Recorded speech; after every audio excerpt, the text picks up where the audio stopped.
premieres of 4 unreleased Sony movies, including the upcoming Annie, are getting some unwelcome early exposure, but nothing compared with the frenzy developing. Fury, the war pick, still in theaters, that bowed last month. I don't know what that means. If anybody knows what that means, go ahead and message. We do have a instant messenger on Spreaker that you can click on and message with us live on air, or with me live on air, and I'll be happy to read your comments live, and we can have a discussion that way as well. But continuing, Fury has been downloaded by over 888,000 unique IP addresses since showing up on peer-to-peer networks on November 27th, according to privacy tracking firm Excipio. That's high enough to be the second most downloaded movie currently being pirated, and it's not out of theaters yet. Another big Sony movie, Annie, is also being pirated. This one 3 weeks ahead of its own wide release.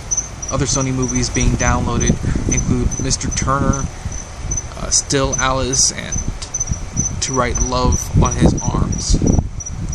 The theft of Sony Pictures Entertainment content is a criminal matter, and we are working closely with law enforcement to address it, a Sony spokeswoman said in a statement to Variety. A source with knowledge of the circumstances surrounding the hacking earlier this week divulged that multi-title leak is likely related to the hacking. Many of the leaked copies are watermarked. Let's see. In the attack on the studio's corporate systems, November 24th, an image of a skeleton appeared on company computers with a message that said, hacked by #GOP, with the group behind it calling itself Guardians of Peace. Okay, so it's not GOP as in Republican Conservative Party, it's GOP, #GOP as in Guardians of Peace. The message threatened to release secrets and top secrets of the company. Currently being investigated is a connection between upcoming Sony movie The Interview and North Korea.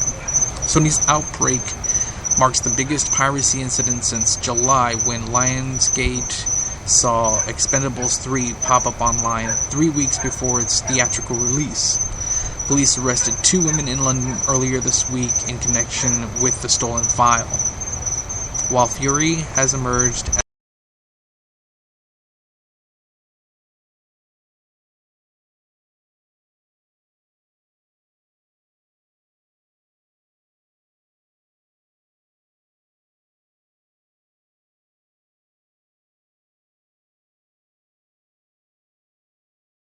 as much because family films aren't subject to such illegal downloading as titles that skew more toward young males. Still Alice, Mr. Turner, and To Write Love on His Arms are seeing only modest piracy activity, all below 100,000 unique IP addresses since November 27th. Update. November 30th, 11 a.m. Pacific. Fury has now been downloaded via piracy sites more than 1.2 million times, while Annie topped 206,000 downloads by unique IP addresses, according to Excipio. Downloads of Still Alice stood at 103,832, followed by Mr. Turner, 63,379, and To Write Love on His Arms at 9,046. So, those numbers slowly dropping down are a pretty good indication of the suckiness of those films. So the moral of the story, don't bother downloading those films. I thought it was, I got like a picture in my mind of that movie. I can't remember what it's called, but it's with Kirsten Dunst and another girl. I don't know that actor's name, but I think it's a true story. I've seen it on HBO a couple of times, and it's about 2 girls that go to Thailand, I believe it is, and they kind of get framed for smuggling drugs. Like, this guy that they meet sticks the drugs in their bags or whatever, and they get busted and get locked up in a, I think, it's a I guess a Taiwanese or a Thai prison or whatever. I guess it's Thai. I don't think it's Taiwan. But they get locked up and the one girl gets out, but Kirsten Dunst... No, is it Kirsten Dunst? You know what? I'm not sure. I think it's the girl from Spider-Man, which that is Kirsten Dunst as well. I'm not sure. I don't remember the name of the actor, but yeah. So she gets locked up, and they both get locked up, and then the one girl gets out, and the other girl's pretty much stuck there for life, or like for 30 years or something. Good movie, pretty interesting. And that article kind of made me think of it when it got to the part about the two girls being arrested,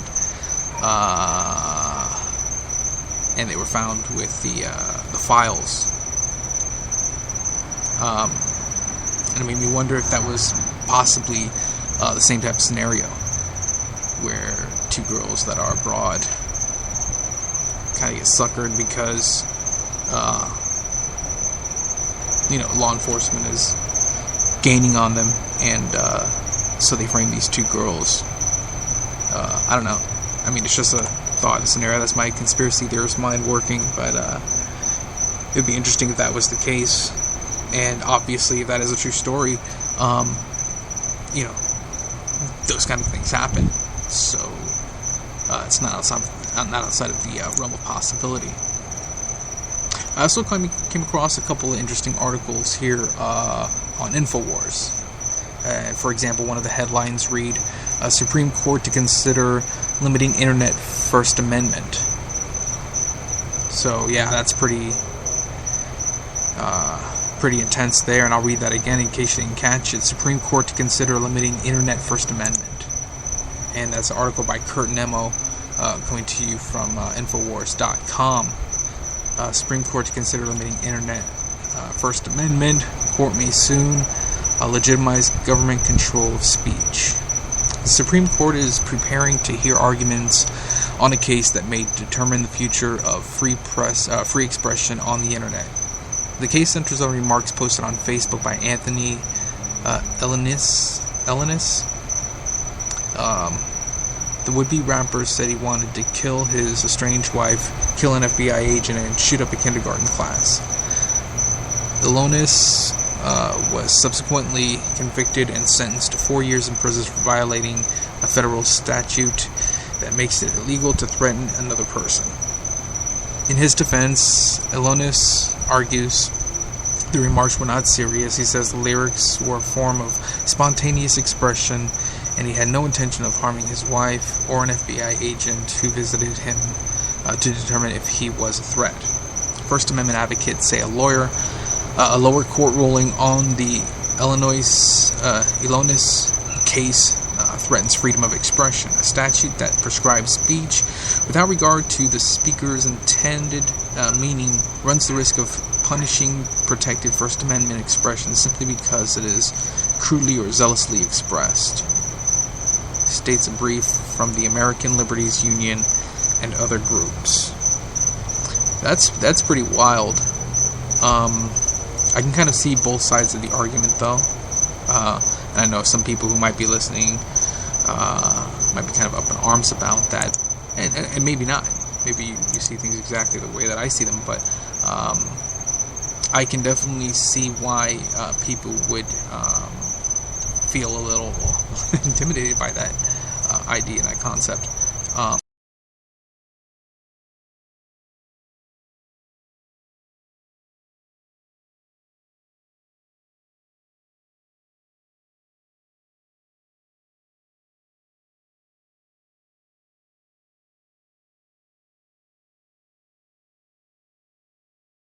I think that should be probably pretty obvious, and I know I'm probably stating the obvious here, but I mean, maybe I'm not, because look, the guy is locked up. So, I mean, it makes me wonder, did they find something that indicated that it's something that he was intending to do? Or is it just an overreach of the law? I don't know. I mean, that's the point of the article, I guess, but yeah, I think that's pretty interesting and kind of shocking that he would be imprisoned if they didn't find anything that deemed him a threat. The Supreme Court has consistently ruled that a true threat depends on how speech is perceived by an objective person. The court says language perceived as threatening is not protected under the First Amendment. It has drawn a line between political hyperbole and verbal attacks on individuals. Murray Rothbard and other advocates of the non-aggression principle believe speech does not represent a true threat. Mere insults and violent words, vague future threats, or simple possession of a weapon cannot constitute an assault, writes Rothbard. There must be accompanying overaction to give rise to the apprehension of an imminent physical battery. Or to put it another way, there must be a concrete threat of an imminent battery before the prospective victim may legitimately use force and violence to defend himself. I mean, and that makes sense because otherwise you're talking about thought crime. And if anybody's seen the movie Minority Report, you know exactly what I'm talking about. And for those of you who haven't, that's a really good Tom Cruise movie. It's a Steven Spielberg directed it. I forget the author of the book that wrote it, but he's an interesting cat as well. He also wrote what's the name of that movie? Total Recall, the original. He wrote the book for that. It's a short story, actually. So I definitely recommend you look up his work and that author, all of that author's work, really. But that's one of the things that they talk about in Minority Report. That's basically the whole premise of the film is questioning whether or not thought crimes is legitimate. Prosecuting people for thought crimes is that a legitimate concept? Obviously, it's not. Common sense would tell you that it isn't.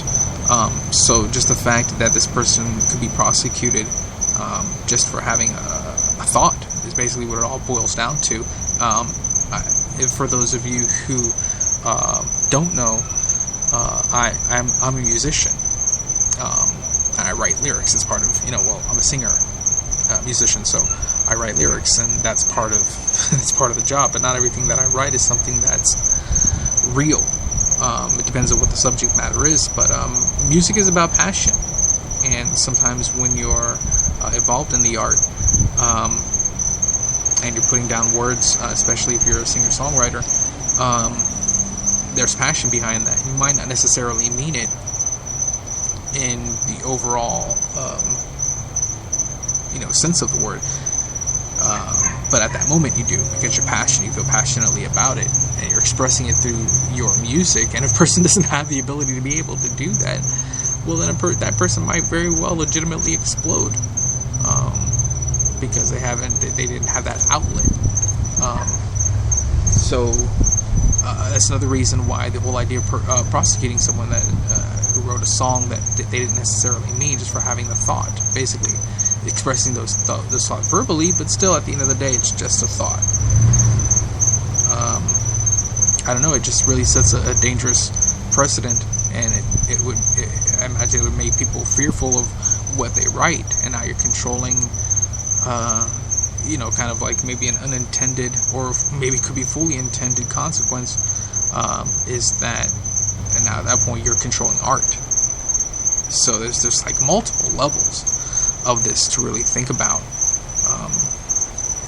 It's just really interesting. So to continue here, if the court rules Elonis'